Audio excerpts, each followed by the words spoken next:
Dernière saisie réalisée au Fénois, coopération internationale et enjeux de surveillance dans la région, des sujets que l'on aborde tout de suite avec le directeur régional des douanes, Serge Puccetti.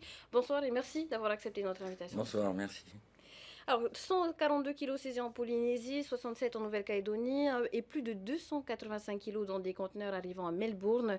Comment vos équipes et celles de vos collaborateurs ont-elles identifié et intercepté ces conteneurs?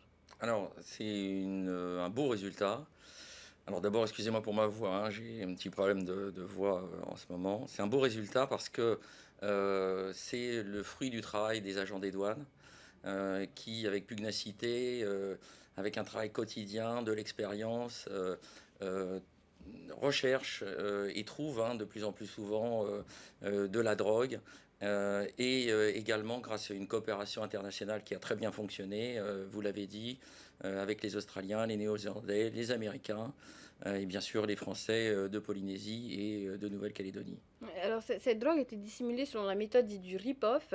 Est-ce que vous pouvez nous expliquer ce mode opératoire et pourquoi est-il si difficile à détecter?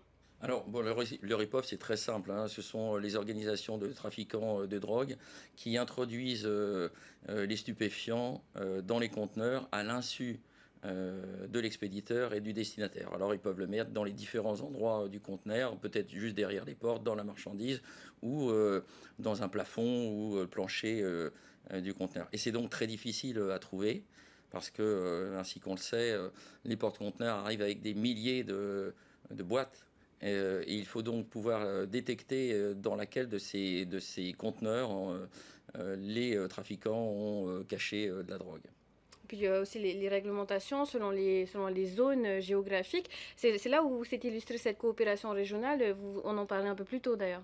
Oui, alors cette coopération interrégionale est très importante parce qu'elle met en œuvre toutes les douanes du Pacifique et qui font que les contrôles peuvent s'exercer dans le flux sans gêner ce flux pendant le temps d'escale des porte-conteneurs.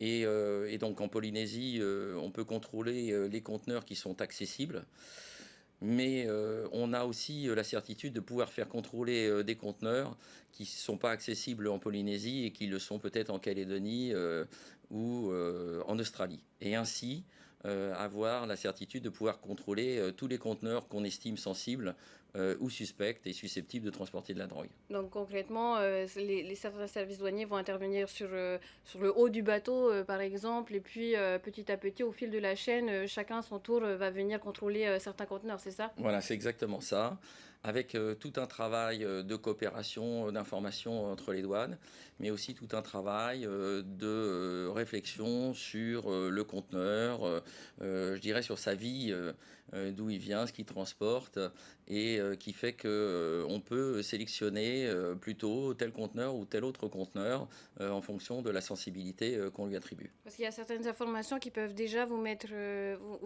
peuvent déjà être des indicateurs finalement de potentielles tentatives. Oui, alors bon, déjà la provenance, la marchandise qu'il transporte, et puis ensuite un certain nombre d'éléments que nous avons sur lesquels on ne va pas forcément rentrer dans le détail.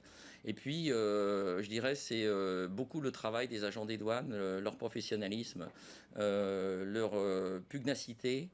Les moyens qui sont mis à leur disposition, hein, des équipes maîtres de chiens, les scanners, enfin il y a beaucoup d'éléments qui font que justement on peut avoir ces résultats importants. D'ailleurs pas simplement que sur la cocaïne, puisque ainsi que vous l'avez vu, la douane a eu beaucoup de résultats ces derniers temps grâce Les 23 à ce kilos d'ice, travail. par exemple, récemment en Polynésie, les 23 kilos d'ice.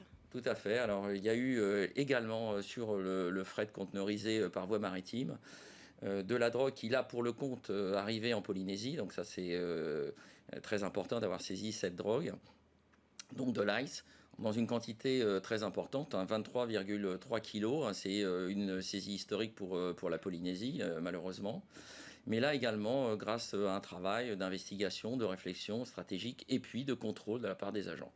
Et les trafiquants n'utilisent pas que les navires de commerce, hein, on le sait. Est-ce que vous apportez une attention particulière au risque par avion, par fret postal ou même auprès des plaisanciers? Alors vous l'avez dit dans votre reportage, d'ailleurs qui était particulièrement bien fait, la douane est sur tous les fronts, elle est sur tous les vecteurs. Alors on est sur le fret postal, le fret express, les passagers aériens, les croisières, les navires interrail, les bateaux de plaisance. Et c'est comme ça que, bah, également, le mois dernier, nous avons saisi une quantité tout à fait significative de cocaïne, qui là pour le compte était destinée à la Polynésie, puisque c'était 1 kilo. Et grâce justement à ce travail, que ce soit sur Tahiti ou dans l'ensemble des archipels, hein, la douane se déplace, va faire des contrôles aux Marquises, dans les îles Soulevent, au Tuamotu, etc. Permet justement de protéger la Polynésie, ce qui est notre vocation, protéger la Polynésie et ses habitants. On espère en tout cas que ces saisies successives vont dissuader les trafiquants. Merci Serge Puccetti d'avoir accepté encore une fois notre invitation ce soir. Merci.